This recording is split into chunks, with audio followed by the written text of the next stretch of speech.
ಈಗ ನೋಡಿ ಮತ್ತೊಂದು ಪತ್ರಿಕೆಯನ್ನು ನೋಡ್ತಾ ಇದ್ದೀವಿ. ಕೊಟ್ಟಿರೋ ಉತ್ತರಗಳಲ್ಲಿ ಸರಿಯಾದುದನ್ನು ಆರಿಸಿ ಬರೆಯಿರಿ. ನಾಣ್ಯಶಾಸ್ತ್ರ ಎಂದರೆ, ನಾಣ್ಯಶಾಸ್ತ್ರ ಎಂದರೆ ನಾಣ್ಯಗಳ ಅಧ್ಯಯನ. ನೋಡಿ ತುಂಬ ಸುಲಭವಾಗಿ ಆ ಪ್ರಶ್ನೆಯನ್ನು ಕೇಳಿದ್ದಾರೆ. ಇನ್ನು ಮುಂದಿನ ಪ್ರಶ್ನೆ ನೋಡೋಣ.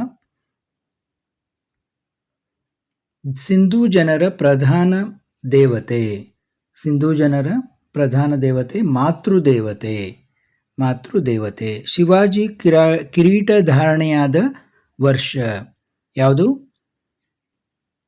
1674, 1674. ವೇದಗಳಿಗೆ ಹಿಂದಿರುಗಿ ಎಂಬುದು ಇವರ ಪ್ರಸಿದ್ಧ ಕರೆ. ಯಾರ ಪ್ರಸಿದ್ಧ ಕರೆ? ಸ್ವಾಮಿ ದಯಾನಂದ ಸರಸ್ವತಿ ಅವರು ವೇದಗಳಿಗೆ ಹಿಂದಿರುಗಿ ಅಂತ ಹೇಳಿದರು. ಇಲ್ಲಿ ಸರಿಯಾದ ಹೇಳಿಕೆಯನ್ನು ಗುರುತಿಸಿ ಅಂತ 4 ಹೇಳಿಕೆಯನ್ನು ಕೊಟ್ಟಿದ್ದಾರೆ. ಇದನ್ನು ನಾವು ಗಮನಿಸಿದಾಗ ನೋಡಿ, ಇಲ್ಲಿ ಸರಿಯಾದ ಹೇಳಿಕೆ ಏನಿದೆ ನೋಡಿ, ಇಲ್ಲಿ ನೋಡಿ, ಎರಡನೇದು ತಪ್ಪಾಗಿದೆ. ಕ್ರಾಂತಿಕಾರಿ ಅಲ್ಲ ಗೋಪಾಲಕೃಷ್ಣ ಗೋಖಲೆ ಅವರು. ಬಾಲ್ ಗಂಗಾಧರ ತಿಲಕ್ ಅವರು ಮಂದಗಾಮಿ ಅಲ್ಲ. ಮತ್ತು ಅರವಿಂದ ಘೋಷ್ ಸಾರ್ವಜನಿಕ ಗಣೇಶೋತ್ಸವ ಅಲ್ಲ, ಬಾಲ್ ಗಂಗಾಧರ ತಿಲಕ್ ಆರಂಭಿಸಿದ್ದು ಅದನ್ನು. ಆದ ಕಾರಣ ಸರಿಯಾದ ಹೇಳಿಕೆ ಯಾವುದು? ಉಮೇಶ್ ಚಂದ್ರ ಬ್ಯಾನರ್ಜಿ ಅವರು ಭಾರತೀಯ ರಾಷ್ಟ್ರೀಯ ಕಾಂಗ್ರೆಸ್ನ ಪ್ರಥಮ ಅಧಿವೇಶನದ ಅಧ್ಯಕ್ಷತೆ ವಹಿಸಿದ್ದರು ಅನ್ನೋದು ಸರಿಯಾದ ಒಂದು ಹೇಳಿಕೆ ಇಲ್ಲಿ. ಆಮೇಲೆ ಆವರಣದಲ್ಲಿ ಕೊಟ್ಟಿರುವ ಉತ್ತರಗಳಲ್ಲಿ ಸರಿಯಾದುದನ್ನು ಆರಿಸಿ ಬಿಟ್ಟ ಸ್ಥಳಗಳನ್ನು ಭರ್ತಿ ಮಾಡಿ. ಕ್ಷೇತ್ರ ಎಂದರೆ, ಕ್ಷೇತ್ರ ಅಂದ್ರೇನು? ತುಂಬ ಸುಲಭವಾಗಿವೆ ನೋಡಿ. ಉಳುಮೆ ಭೂಮಿ. ಡ್ಯಾಶ್ ಕನಿಷ್ಕನ ರಾಜಧಾನಿಯಾಗಿತ್ತು. ಯಾವುದು? ಪುರುಷಪುರ. ಅಕ್ಬರ್ ಸ್ಥಾಪಿಸಿದ ಹೊಸ ಧರ್ಮ ದೀನ್ ಇ ಇಲಾಹಿ. ಸಹಾಯಕ ಸೈನ್ಯ ಪದ್ಧತಿ ಜಾರಿಗೊಳಿಸಿದ ಬ್ರಿಟಿಷ್ ಗವರ್ನರ್ ಜನರಲ್ ನೋಡಿ, ಕೆಳಗಡೆ ಇದೆ. ಬ್ರಿಟಿಷ್ ಗವರ್ನರ್ ಜನರಲ್ ಯಾರು? Lord Wellesley. ಮತ್ತು ಟ್ರೈನ್ ಥಿಯರಿ ಬಗ್ಗೆ, ಸಂಪತ್ತಿನ ಸೋರಿಕೆ ಸಿದ್ಧಾಂತ ಪ್ರತಿಪಾದಿಸಿದವರು ನಿಮಗೆಲ್ಲ ಗೊತ್ತಿದೆ, ದಾದಾಬಾಯಿ ನವರೋಜಿ. ನೋಡಿ ಎಷ್ಟು ಸುಲಭವಾಗಿ ಕೇಳಿದ್ದಾರೆ. ಟಾಲೆಮಿ, ಟಾಲೆಮಿ ನೋಡಿ, ಹೊಂದಿಸಿ ಬರೆಯಿರಿಯಲ್ಲಿ. ಟಾಲೆಮಿ ಯಾರು? Geography, geography Ptolemy. Srivijaya, Srivijaya Kaviraja Marga. Ramdas, Ramdas ಯಾರು? ಮೊಘಲರ ಕಾಲದ ಪ್ರಸಿದ್ಧ ಸಂಗೀತಗಾರ. ಎರಡನೇ ಇಬ್ರಾಹಿಂ ಆದಿಲ್ ಶಾನ್ನ ಏನು ಕರಿತಾ ಇದ್ರು? ಜಗದ್ಗುರು ಬಾದಶಾಹ ಅಂತ ಕರೀತಿದ್ರು. ನಿಮಗೆಲ್ಲ ಗೊತ್ತಿದೆ. ಟಿಪ್ಪು ಸುಲ್ತಾನ ಮೈಸೂರಿನ ಹುಲಿ. ಇನ್ನು ಮತ್ತೊಂದು ಪತ್ರಿಕೆಯನ್ನು ನಾವೀಗ ನೋಡೋಣ. ನೋಡಿ, ಇಲ್ಲಿಯೂ ಅದನ್ನೇ ಕೇಳಿದ್ದಾರೆ. ನಾಣ್ಯಶಾಸ್ತ್ರ ಎಂದರೆ ನಾಣ್ಯಗಳ ಅಧ್ಯಯನ. ವೇದ ಎಂದರೆ, ವೇದ ಎಂದರೆ ಜ್ಞಾನ. ತೆಲುಗು ಉತ್ತರ ಇದೆ ನೋಡ್ಬೋದು ನೀವು. ವರ್ಧಮಾನನಿಗೆ ಜ್ಞಾನೋದಯವಾದ ಸ್ಥಳ. ನೋಡಿ, ವರ್ಧಮಾನನಿಗೆ, ಇದು ಬುದ್ಧನಿಗೆಲ್ಲ, ವರ್ಧಮಾನಿಗೆ ಎಲ್ಲಿ ಆಯಿತು? ಜರಂಬಿಕಾ ಅನ್ನುವಲ್ಲಿ ಜ್ಞಾನೋದಯ ಆಯಿತು. ಐಹೊಳೆ ಶಾಸನ ರಚಿಸಿದವರು ಯಾರು? ರವಿಕೀರ್ತಿ. ತಾಜ್ ಮಹಲ್ನ ಪ್ರಧಾನ ಶಿಲ್ಪಿ ಯಾರು? ಉಸ್ತಾದ್ ಇಸಾ. ನೋಡಿ, ಇವೆಲ್ಲ ರಿಪೀಟ್ ಆಗಿ ಬರ್ತಾ ಇದ್ದಾವೆ. ಮರಾಠ ರಾಜ್ಯದ ಸ್ಥಾಪಕ ಯಾರು? ಶಿವಾಜಿ. ಬಸವೇಶ್ವರ ಜನ್ಮಸ್ಥಳ ಯಾವುದು? ಬಾಗೇವಾಡಿ. ಭಾರತದಲ್ಲಿ ಫ್ರೆಂಚರ ರಾಜಧಾನಿ ಯಾವುದು? ಪಾಂಡಿಚೇರಿ.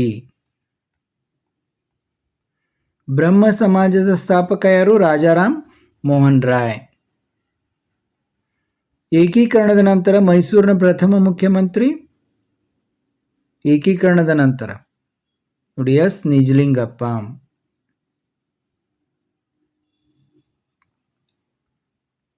ಇನ್ನು ಕೊಟ್ಟಿರೋ ಉತ್ತರಗಳಲ್ಲಿ ಸರಿಯಾದನ್ನು ಆರಿಸಿ ಬರೆಯಿರಿ. ಮತ್ತೆ ನೋಡಿ, ಕ್ಷೇತ್ರ ಅಂತಂದರೆ ಉಳುಮೆ ಭೂಮಿ. ಅದೇಗೆ ನೋಡಿದ್ವಿ ನಾವು. ಬೀದರ್ನಲ್ಲಿರುವ ಮದರಸಾ ನಿರ್ಮಿಸಿದವರು ಯಾರು? ಮಹಮ್ಮದ್ ಗವಾನ್. ಶಂಕರಾಚಾರ್ಯರ ಜನ್ಮಸ್ಥಳ ಕೇರಳದ ಕಾಲಡಿ. ಆರ್ಯ ಸಮಾಜ ಸ್ಥಾಪಕ ದಯಾನಂದ ಸರಸ್ವತಿ. ನೋಡಿ, ಎಷ್ಟೊಂದು ಸುಲಭವಾದ ಪ್ರಶ್ನೆ ಇವೆ. ಪೂನಾ ಒಪ್ಪಂದ 1932. ಇನ್ನು ಹೊಂದಿಸಿ ಬರೆಯಿರಿ ಏನು ಕೇಳಿದ್ದಾರೆ ನೋಡಿ. ಕೌಟಿಲ್ಯ ನೋಡಿ, ಎಲ್ಲ ಹೊಂದಿಸಿ ಕೊಡಲಾಗಿದೆ. ಕೌಟಿಲ್ಯ ಅರ್ಥಶಾಸ್ತ್ರ. ಕಾನಿಷ್ಕ ಕುಶಾನರ ಪ್ರಸಿದ್ಧ ದೊರೆ. ಕೆಂಪೇಗೌಡರು ಬೆಂಗಳೂರು ಸ್ಥಾಪಕ. ಗುರುನಾನಕ್ ಗುರು ಗ್ರಂಥ ಸಾಹಿಬ. ದಾದಾಬಾಯಿ ನವರೋಜಿ ಸೋರಿಕೆ ಸಿದ್ಧಾಂತ. ನೋಡಿ, ಬಹಳ ರಿಪೀಟ್ ಆಗ್ತಾ ಇರ್ತವೆ ಪ್ರಶ್ನೆಗಳು, ನೀವು ಇದು ನೋಡ್ಕೊಳ್ಳೋದು ಚೆನ್ನಾಗಿ. ಪ್ರಾಚೀನ ಕರ್ನಾಟಕದ ಮೇರೆ ಉಲ್ಲೇಖಿಸುವ ಗ್ರಂಥ ಯಾವುದು? ಕವಿರಾಜ ಮಾರ್ಗ. ಕ್ಷೇತ್ರ ಎಂದರೆ ಉಳುಮೆ ಭೂಮಿ. ನೋಡಿ ಇಲ್ಲೇ ಎಷ್ಟೊಂದು ರಿಪೀಟ್ ಇದೆ. 23ನೇ ತೀರ್ಥಂಕರ ಯಾರು? ಪಾರ್ಶ್ವನಾಥ. ಕನ್ನಡದ ಮೊದಲ ಶಾಸನ ಯಾವುದು? ಹಲ್ಮಿಡಿ ಶಾಸನ.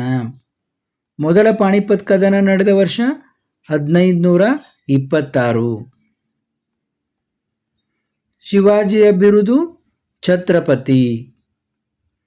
ಶಂಕರಾಚಾರ್ಯ ಜನ್ಮಸ್ಥಳ ನೋಡಿ ಎಷ್ಟು ರಿಪೀಟ್ ಕೇಳಿದ್ದಾರೆ, ಕಾಲಡಿ. ಮೈಸೂರಿನ ಹುಲಿ ಟಿಪ್ಪು ಸುಲ್ತಾನ್. ಬ್ರಹ್ಮ ಸಮಾಜದ ಸ್ಥಾಪಕರು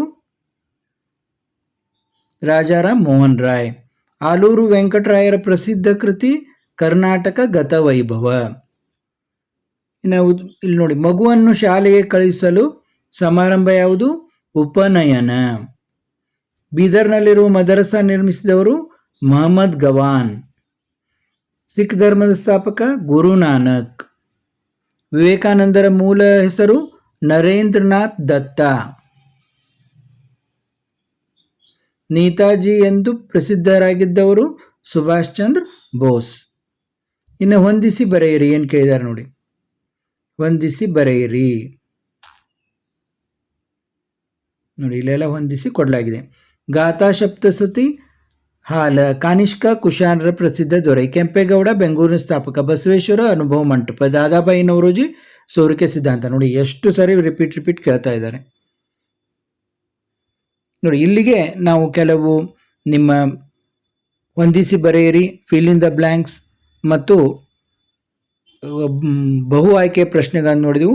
ಈಗಾಗಲೇ ನಾನು ನಿಮ್ಮ ಮಾದರಿ ಪ್ರಶ್ನೆ ಪತ್ರಿಕೆ 1, 2, 3 ಮಾಡಿದ್ದೀನಿ ಮತ್ತು ಒಂದು ಪೂರ್ವ ಸಿದ್ಧತಾ ಪರೀಕ್ಷೆ ಕೂಡ ಮಾಡಿದ್ದೀನಿ.